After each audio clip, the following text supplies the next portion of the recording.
Carrigon Paige noticed the man with the blue umbrella on the fourth morning, but somehow she'd seen him before. 7:14 a.m. as always.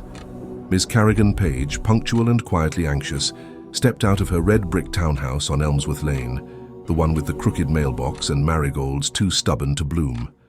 The morning air clung to her skin, not cold but dense, like walking through someone's breath. Her heels tapped their usual rhythm, 4 beats to the gate, 5 to the sidewalk. Reliable, predictable, safe.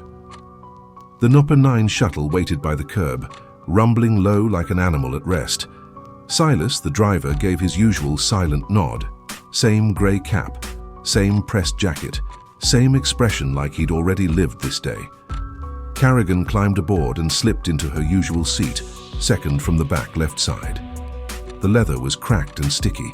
The air smelled like day-old coffee, engine grease, and something harder to place, like dust from a closed room. The shuttle rolled onto Winter's Mile, a tree-lined road flanked by old lampposts and shuttered shops.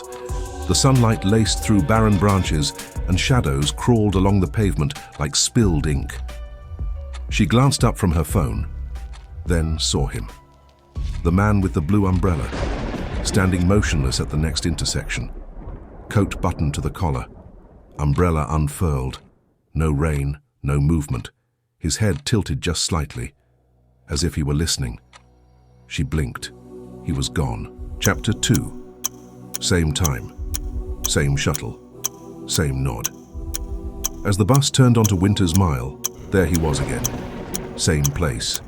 Same stillness. But this time, his head was turned directly toward her. She gripped the seat. Her eyes glanced at her watch. It read 5:45 a.m., the time she woke up. She looked again and it was back to the regular time, almost as if she was hallucinating, as if something was off. Nothing concrete, just a feeling. Chapter 3. She tried to snap a photo. Her camera clicked. But when she checked the gallery, nothing, just black. Silas noticed her expression. He didn't ask why. Instead, he said, "You always try that, Miss Paige?" She froze. Always? She glanced outside. Her eyes caught a signpost. It read, Winter's Smile with the W almost falling off. She rubbed her eyes. It was back to its original, Winter's Mile. Was this a dream? Something just wasn't adding up. Chapter 5. She skipped the bus. She walked, then ran. People passed her like shadows. Blank faces, no glances, no acknowledgement. Except for Mrs. Wilder. Mrs. Wilder lived 2 blocks from her. Mrs. Wilder rushed past her, then she stopped briefly, mouth wide open, shock written in the wrinkles of her aged face. She stared but said nothing, then shook her head and went her way. Carrigon was shook. Mrs. Wilder always greeted her and offered apple pie. Carrigon just watched as she disappeared into the bustling crowd. Then she continued to her workplace. She reached her office building on Ashmere Square. It wasn't there, just scaffolding, like it had never been built. Chapter 6. She screamed at Silas, demanded answers. He only adjusted his rearview mirror and said softly, "I admire your persistence. Most give in by now." What's that supposed to mean? What do you mean by most give in by now? What the hell is going on, Silas? Silas just nodded as he always do, adjusted his cap and said, "You'll figure it out, Miss Carrigon. Everyone eventually do." Her hands trembled. She didn't know whether to cry or laugh. Chapter 8. She tried a different seat. The bus lurched so violently that she hit her head and tumbled back into her regular spot. Silas didn't flinch. "Left window, second from the back," he murmured. "It's always been yours." Chapter 9. She stayed inside, locked the doors, hid under the stairs. 7:14 a.m. The doorbell rang. She didn't move. It rang again. She peeked through the curtain. The man with the blue umbrella stood at her gate. Chapter 10.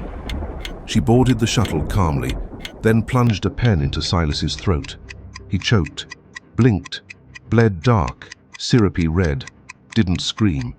She ran until her lungs burned, and for the first time, the world felt real. Trees rustled, wind fought her hair, birds scattered. She smiled. She had broken it. Chapter 11. 7:14 a.m. She stepped out the door. Silas waited at the curb, alive, spotless. He tipped his hat. Right on time, Miss Paige. She stopped, didn't move. Her phone buzzed in her coat pocket.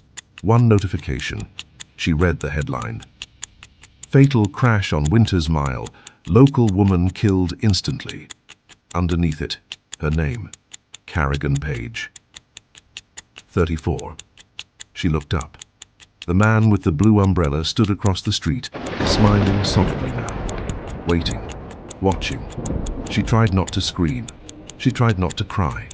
She stepped forward, onto the bus. Carrigon Paige noticed the man with the blue umbrella on the fourth morning, but now she knows he's always been there, watching and waiting.